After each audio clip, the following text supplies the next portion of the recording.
10 huge muscle building mistakes that most guys make when they're trying to get jacked. Hey guys, it's Matt Dasher with the Blue Star Nutraceuticals training facility, and today we're gonna do things a little bit differently. I'm gonna be doing a workout, typical as usual, but today is not about my workout. Today is about the pointers I'm gonna be giving to you. We're gonna talk about nutrition, we're gonna talk about training, we're gonna talk about supplementation, but mostly we're gonna talk about the main ways that people sabotage themselves when trying to build muscle. All right, so let's get started.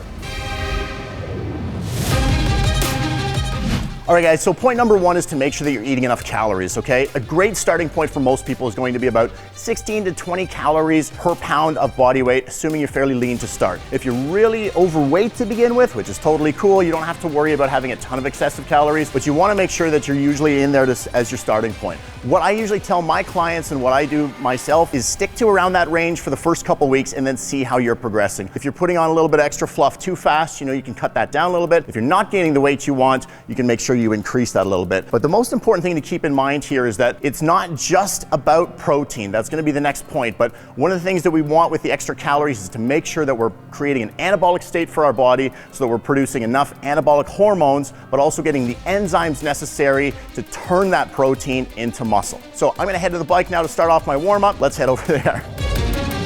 All right guys, so point number two is protein. Do not forget about protein. One of my favorite sayings, and I made this one up, which is probably why it's my favorite, is that the workers can show up, but if there's no bricks and mortar, no house gets built. Okay, so protein is the building block of muscle. And yeah, we need the other stuff for sure, but without protein, we can't build it. I don't want you to get too caught up on types of protein yet, but what's important is that if we're looking to gain muscle, we want to get a minimum of 1 to 1.2 grams of protein per pound of body weight. Some people will say that's lean body weight. Again, I'm going to assume that if you're wanting to gain muscle, you're probably relatively lean as it is.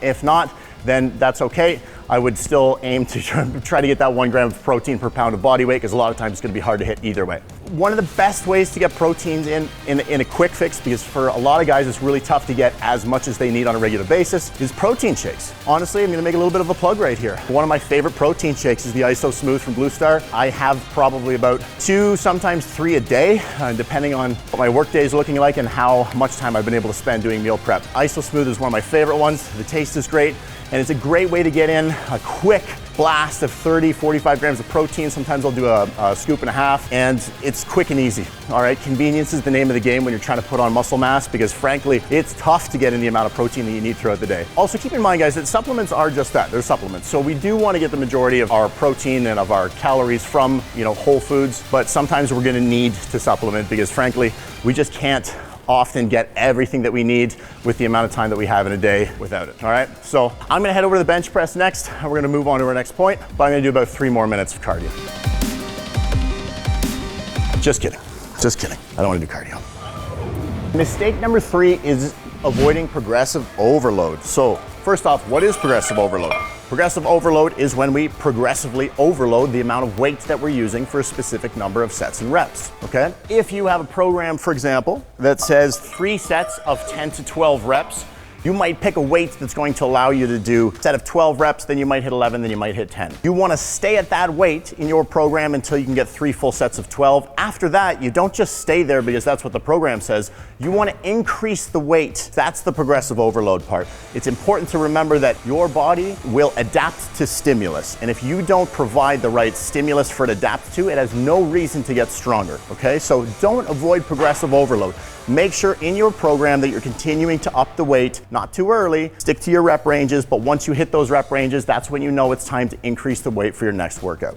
So on bench press, for example, if my program said that I wanted to do 3 sets of 8 to 10 reps, let's say I had 275 pounds on here and I did 3 sets and I've got all 10 reps for all 3 sets, I know that it's time for me to increase the weight. If I hit 10, 9, 8, then I'm gonna stick at that weight until I can get all 3 sets of all the amount of reps in.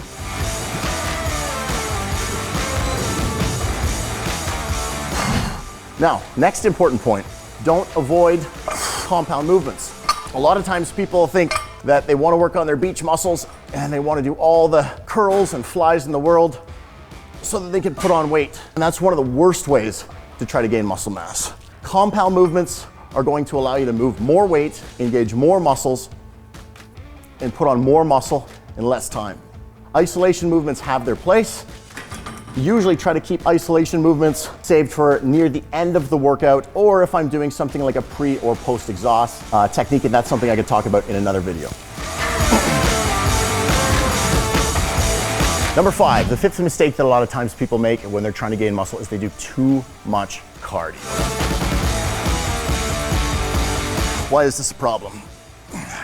Well, for one, you're gonna be eating up all the calories that you're trying to put into your body by eating an excess amount. For two, too much cardio can lead to a buildup of cortisol. Cortisol is a stress hormone and it's a catabolic hormone, which means essentially it's going to make it harder for you to gain muscle and easier for you to keep on body fat. So I'm not saying that cardio is bad for you. Doing too much cardio is not great when you're trying to build muscle. Doing no cardio is also really bad as well. What I like to shoot for is 2 sessions a week of 30 to 40 minutes, and I try to avoid jogging. That's just me personally, because the eccentric nature of jogging, when my foot's hitting the ground and absorbing the impact, that's a lot of what has an impact on the central nervous system, and that causes a pretty high increase in cortisol. So I try to avoid jogging personally. I really like spin bikes, I like assault bikes, or any other extracurricular activity that gets the heart rate going. Anything that you can think of that might be lots of fun for 45 minutes or so that gets the heart rate going. Most important thing is don't do too much cardio, but make sure you're doing some and make sure it's not stress increasing cardio.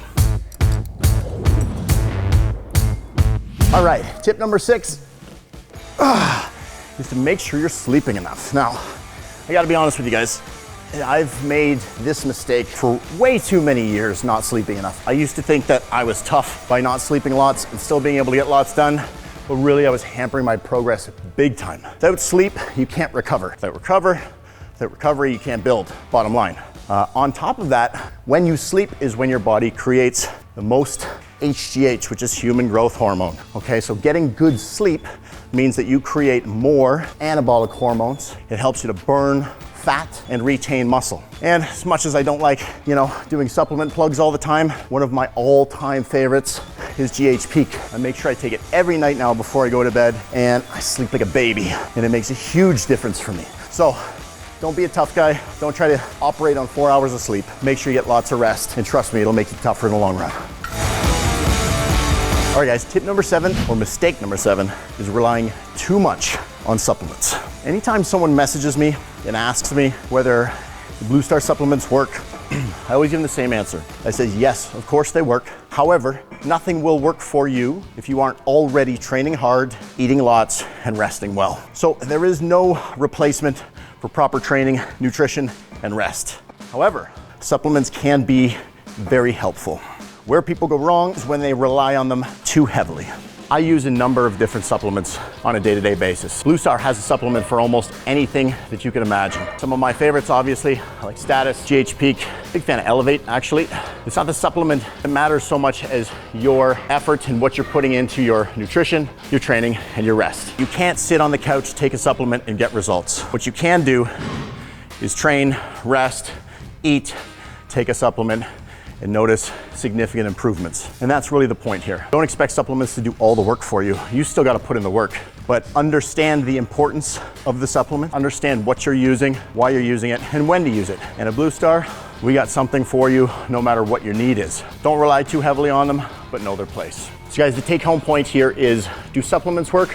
Absolutely. Are they gonna do all the work for you? Definitely not. So make sure you know when you're using them, make sure you know why you're using them, and make sure you're still putting in all your work.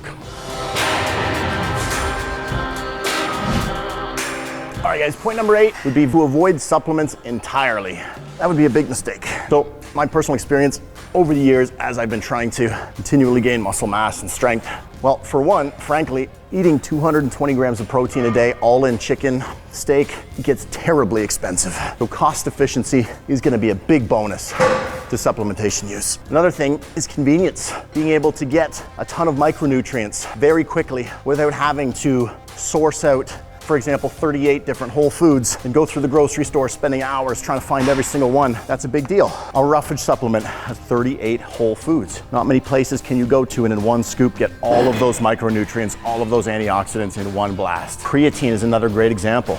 It wasn't that long ago we didn't really know all that much about creatine. Now we know it's one of the best muscle building supplements there are that helps with cognitive function, helps to improve the ability of your brain to work better, which clearly is one of the reasons why I take it. But long story short here, guys, avoiding supplementation would be a big mistake. When you're picking a supplement company, make sure you pick a supplement company that actually does the research and does the science. With Blue Star, we're the only company that has a QR code that you can scan that will link you directly to all the scientific papers that show you exactly why we create the combinations that we do to make the supplements as good as possible so that you can benefit and build the most muscle.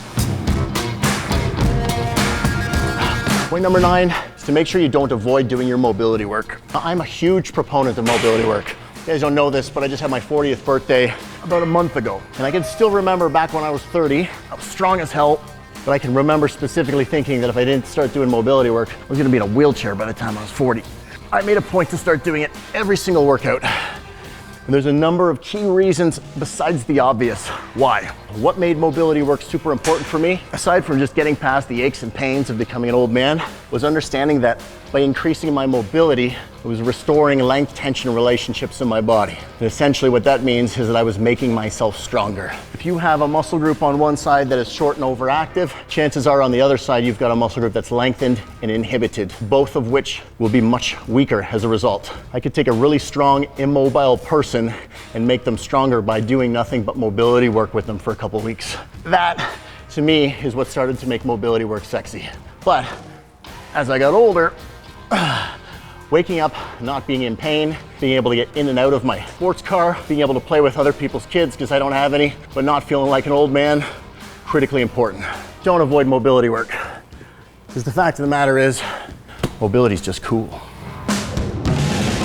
All right, guys, last point here, and probably one of the most important points, is to be consistent. Can't tell you how many times I've seen friends, clients, people in the gym, they'll come in, they'll put in a super hard workout, but I'll see them once or twice a week, or I'll see them come in for a month and then I won't see them again for 3 months. Consistency is king in the training world. You would be amazed how quickly you get gains if you show up consistently and you put in the work. It's the same with anything in life. If you're trying to learn how to play piano, if you do 3 hours of work one day, but you don't do any work again for the next 2 weeks, you're not gonna get anything from it, okay? So consistency is key. And I promise you that if you're putting in regular work, you will be blown away by the amount of gains that you can get in a pretty short amount of time, especially if you apply all of these pointers that I've given you in this video. So remember that consistency is king, consistency is key, and without it, you got nothing. Without it, you don't have gains, and without gains, you're just gonna have aches and pains. There you have it, guys, 10 muscle building tips / 10 places that people go wrong when they're trying to build muscle. Again, these are holistic tips, okay, guys? So these aren't necessarily tips on specific exercises, but they're things that in general, if you apply, I promise you, you will see results, and you will see results very quickly. If you like this video, please hit like and subscribe. If you know of any tips that I missed, please talk to us about them in the comments section. Maybe we can make another video. And until next time, guys, train hard and stay strong.